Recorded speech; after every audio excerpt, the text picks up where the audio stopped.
ഇന്ത്യയിലെ ഭാരതത്തിൽ അങ്ങോളം ഇങ്ങോളം നടന്ന ഒരു തെരഞ്ഞെടുപ്പിൽ തൃശ്ശൂരിൽ സുരേഷ് ഗോപി വിജയിച്ചു എന്നുള്ളത് ഇവരെ ആളിളക്കിയിരിക്കുകയാണ്. അദ്ദേഹത്തെ ഒറ്റതിരിഞ്ഞ് ആക്രമിക്കാമെന്നും അദ്ദേഹത്തിന്റെ വിജയത്തിന്റെ തിളക്കത്തെ നശിപ്പിക്കാമെന്നും കരുതുന്ന വ്യക്തികളാണ് ഇവിടുത്തെ CPM എന്ന് പറയുന്നത്. CPM ഇന്നലെ ക്യാമ്പ് ഓഫീസിന്റെ പുറത്തേക്ക് ഒഴിച്ച കരിയോയിൽ അവരുടെ പാർട്ടിയുടെ മുഖത്തൊഴിച്ച കരിയോയിലായി മാറിയിരിക്കുകയാണ്. ജനാധിപത്യത്തെക്കുറിച്ച് പറയുന്ന, സ്വാതന്ത്ര്യത്തെക്കുറിച്ച് പറയുന്ന CPM ചെയ്തു എന്ന് പറയുമ്പോൾ എന്താണ് ഇവരുടെ ജനാധിപത്യം? ജനാധിപത്യം എന്ന് പറഞ്ഞാൽ അതിന്റെ അടിക്കല്ല് എന്ന് പറയുന്നത് കൂടുതൽ ആളുണ്ടാകുന്നതാണ്. ഇവിടെ വോട്ടിന്റെ അടിസ്ഥാനത്തിലാണെങ്കിൽ 75,000 വോട്ടിന് ഭൂരിപക്ഷത്തിൽ ജയിച്ച ഒരു MP യെ വോട്ട് ചോരി എന്ന് പറഞ്ഞുകൊണ്ട്, വോട്ട് കള്ളൻ എന്ന് പറഞ്ഞുകൊണ്ട് അപമാനിക്കുന്ന അവസ്ഥയാണ് ഇന്ന് കേരളത്തിലുള്ളത്. കോടതി പോലും ഒരു കാര്യത്തിൽ വിധി പറയുമ്പോൾ ഭൂരിപക്ഷമാണ് കോടതി നോക്കുക. 3 ജഡ്ജിമാരുണ്ടെങ്കിൽ 2 പേരുടെ അഭിപ്രായം അനുസരിച്ചാണ് ആ വിധി പ്രഖ്യാപിക്കുന്നത്. ഇതാണ് ജനാധിപത്യം എന്ന് പറയുന്നത്. ജനാധിപത്യത്തിന് പുല്ലുവില കൽപ്പിക്കാത്ത CPM-ഉം അതുപോലെ തന്നെ അതിനൊത്താശ നിൽക്കുന്ന UDF-ഉം ഇവിടെ ചെയ്തുകൊണ്ടിരിക്കുന്നത് ജനാധിപത്യത്തെ പല്ലിളിച്ച് കാണിക്കുകയാണ്. അതുകൊണ്ടാണ് ഞാൻ പറഞ്ഞത്, അവർ ഇന്നലെ ഒഴിച്ച കരിയോയിൽ അവരുടെ പാർട്ടിയുടെ മുഖത്തൊഴിച്ച കരിയോയിലാണ്. ജനങ്ങൾ മനസ്സിലാക്കുന്നു, ചിന്തിക്കുന്നു എന്നുള്ളതാണ് പ്രധാനം. UDF അല്ലെങ്കിൽ ഇന്ത്യ മുന്നണി എന്ന് പറയുന്ന മുന്നണിയിൽ 2 പേരും കക്ഷികളാണ്. എന്താണ് സത്യം?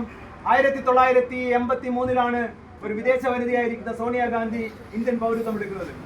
1983 ഇന്ത്യയുടെ പൗരത്വം എടുത്ത സോണിയാഗാന്ധിക്ക് 1980 മുതൽ വോട്ടേഴ്സ് ലിസ്റ്റിൽ പേരുണ്ട്. ഇതെന്ത് ന്യായമാണ്? 1980 മുതൽ വോട്ടേഴ്സ് ലിസ്റ്റിൽ പേരുണ്ട് എന്നും അന്നൊക്കെ ഇവിടെ ഭരിച്ചുകൊണ്ടിരുന്ന കോൺഗ്രസിന്റെ കള്ളപ്പണിയിലൂടെയും വോട്ടർ സ്ഥാനത്തല്ലേ വോട്ട് ചേർത്തിരിക്കുന്നത്. 83 മാത്രമേ അവർ ഇന്ത്യക്കാരിയായി പൗരത്വം എടുക്കുന്നുള്ളൂ. അതുകൊണ്ട് ജനാധിപത്യത്തെയോ അതിന്റെ സ്വാതന്ത്ര്യത്തെയോ തള്ളിക്കളയാനോ അവസാനിപ്പിക്കാനോ ഇവിടെ CPM-ഉം ഇടത് വലത് മുന്നണികൾക്ക് സാധ്യമല്ല. ഇവിടെ ഒരു മാറ്റത്തിന്റെ കാറ്റ് വീശുകയാണ്. മാറ്റത്തിന്റെ കാറ്റ് വീശുമ്പോൾ അതിൽ വലിയ വൻമരങ്ങൾ കടപുഴകി വീഴാം. അത്തരം കടപുഴകി വീഴലിൽ അവരുടെ നേതാക്കന്മാരുണ്ട്. 5-10 പേരിനി എത്താവൂ എന്നുള്ള കാണണം.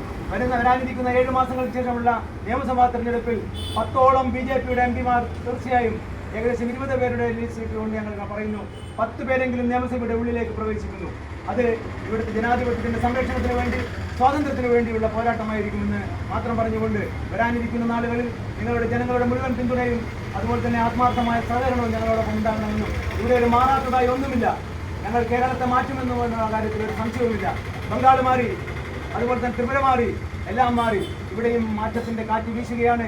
മാറ്റത്തിന്റെ കാറ്റ് വീശുമ്പോൾ അതിനെ കൈകൊണ്ട് തടയാമെന്നോ കരിയോയിൽ കൊണ്ട് തടയാമെന്നോ വിചാരിച്ചാൽ സാധ്യമല്ല.